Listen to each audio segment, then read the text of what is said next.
Shalom Bapak Ibu Saudara sekalian, dimanapun kita berada, kita bertemu dalam renungan firman Tuhan. Tapi sebelumnya kita berdoa. Bapa di surga, terima kasih untuk kasih penyertaan-Mu sampai hari ini. Kami ada dalam kemurahan-Mu, perlindungan-Mu. Kami rindu membaca, mendengar firman-Mu, merenungkannya. Bila ini menjadi roti bagi roh kami, jiwa kami, untuk kami kuat di dalam hidup kami. Terima kasih, berkati dimanapun kami berada dalam pengurapan kuasa Roh Kudus. Dalam nama Yesus kami berdoa, haleluya, amin. Ya, senang bersama dengan kita Bapak Ibu Saudara, kita merenungkan firman Tuhan bersama-sama. Dan dalam beberapa waktu ini saya akan mengajak kita merenungkan firman Tuhan secara berseri, yaitu saya ambil dari kehidupan Yonatan anak Saul. Saya mendapat banyak berkat dalam banyak peristiwa yang ditulis di Alkitab, bahwa Yonatan sekalipun akhirnya tidak menjadi raja, tapi ada banyak hal yang dia buat yang menjadi pelajaran dan menyemangati Israel, Raja Saul, dan juga saya, dan saya yakin kita semuanya. Untuk kali ini kita membaca di seri pertama ini, saya beri judul tentang iman Yonatan. Ini saya ambil dari 1 Samuel pasal 13, mestinya ayat 1 sampai 4, tapi saya akan baca dari ayat yang kedua dan ayat yang ketiga saja. Firman Tuhan berkata, Saul memilih 3.000 orang dari antara orang Israel. 2.000 orang ada bersama-sama dengan Saul di Mikmas dan di pegunungan Betel, sedang 1.000 orang ada bersama-sama dengan Yonatan di Gibea Benyamin. Tetapi selebihnya dari rakyat itu disuruhnya pulang masing-masing ke kemahnya.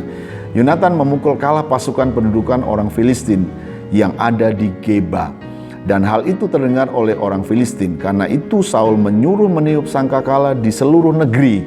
Sebab pikirnya, biarlah orang Ibrani mendengarnya. Amin. Ini pelajaran yang indah di seri pertama tentang iman Yonatan anak Saul ini. Bapak Ibu Saudara sekalian, bahwa mungkin pesan ini yang pertama khusus untuk anak-anak muda dan juga nanti kepada Bapak Ibu Saudara sekalian. Kalau kita membaca cerita ini, bahwa Saul memiliki 3.000 pasukan, 2.000 bersama dengan dia dan 1.000 bersama dengan Yonatan. Jadi sekalipun Yonatan tidak pernah disebut sebagai panglima perang, tetapi dalam cerita-cerita ini dia memimpin pasukan untuk berperang. Bapak Ibu Saudara, yang sangat mengherankan bahwa Yonatan ini tidak seperti panglima perang pada zaman pemerintahan Daud yang memang dipersiapkan dengan banyak peperangan dan keahlian perang. Tetapi Yonatan tidak dituliskan bagaimana dia mempersiapkan diri. Tapi saya memiliki keyakinan bahwa Yonatan tidak memiliki keyakinan banyak tentang ilmu perang dan dalam peperangan. Karena Alkitab menulis dalam ayat-ayat berikutnya bahwa Israel pada waktu itu tidak memiliki banyak alat perang.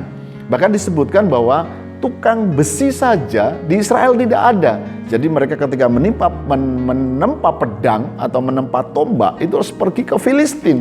Artinya memang pemerintahan Saul tidak memiliki tentara dengan senjata yang baik, senjata yang cukup untuk menjadi sebuah pasukan yang luar biasa. Tetapi sekalipun dalam keterbatasan itu, kita melihat bahwa Yonatan memiliki sesuatu yang luar biasa. Di dalam keterbatasannya juga, baik keterbatasan senjata, bahkan keterbatasan dalam persiapan, Yonatan memiliki sesuatu. Yang ketiga adalah bahwa kondisi saat itu sedang tidak baik, karena beberapa wilayah Israel itu dikuasai oleh orang Filistin. Nah, Bapak Ibu Saudara, iman Yonatan yang ingin saya bagi ini adalah iman yang membangkitkan sesuatu, membangkitkan iman saya, membangkitkan iman bapaknya, dan saya yakin membangkitkan Bapak Ibu Saudara adalah bahwa Yonatan tidak berdiam diri dalam keterbatasannya. Yonatan tidak menyerah dalam ketidakberdayaannya. Sekali lagi, dalam latar belakang yang serba tidak diceritakan, kesanggupan baik di dalam SDM-nya, baik di dalam suplai kekuatan, persiapan, perlengkapan, sama sekali tidak ada di sana yang lebih. Tetapi Yonatan tetap bisa menjadi panglima yang bisa mengalahkan musuh-musuhnya. Nah, ini pelajaran yang baik. Yang pertama saya ingin sampaikan kepada kita orang-orang tua, Bapak Ibu Saudara yang mungkin di dalam beberapa waktu kita belum mempersiapkan anak-anak kita untuk pengharapan kita yang lebih masa depan.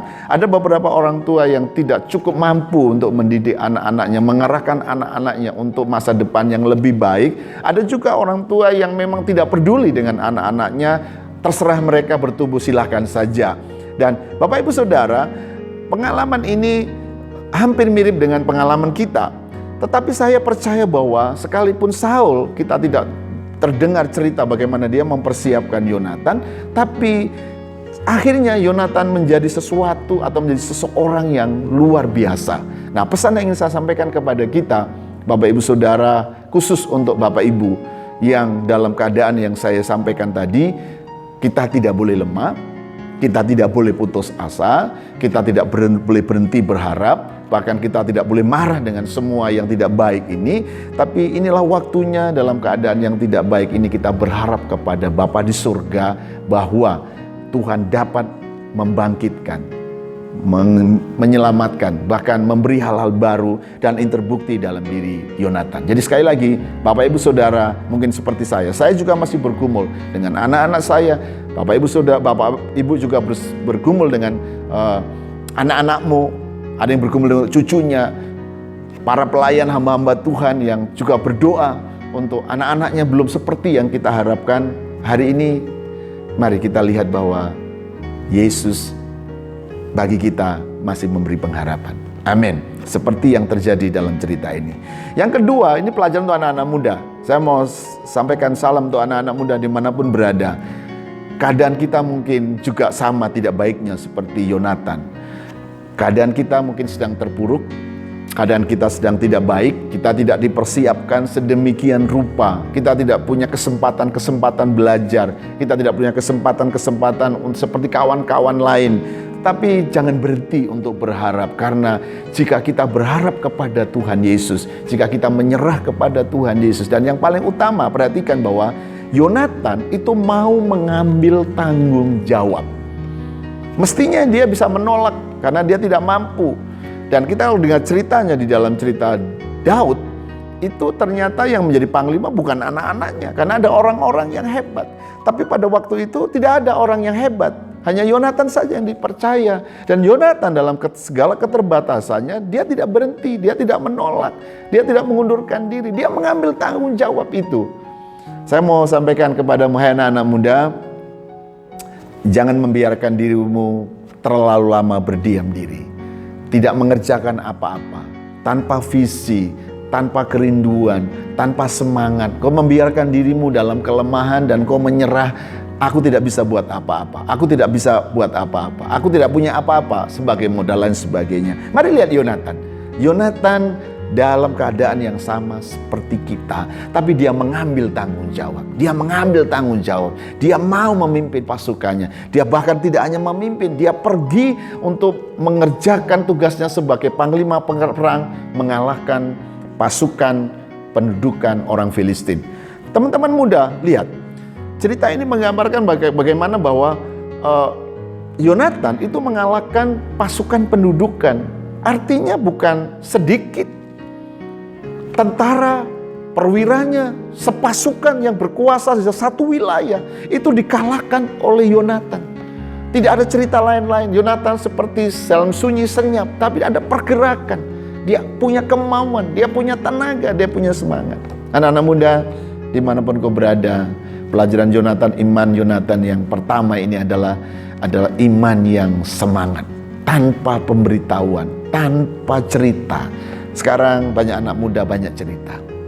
Anak muda banyak cerita, tapi tanpa action. Anak-anak muda banyak punya cita-cita, tanpa pekerja, tanpa mau mengeluarkan tenaga, tanpa mau berlelah-lelah.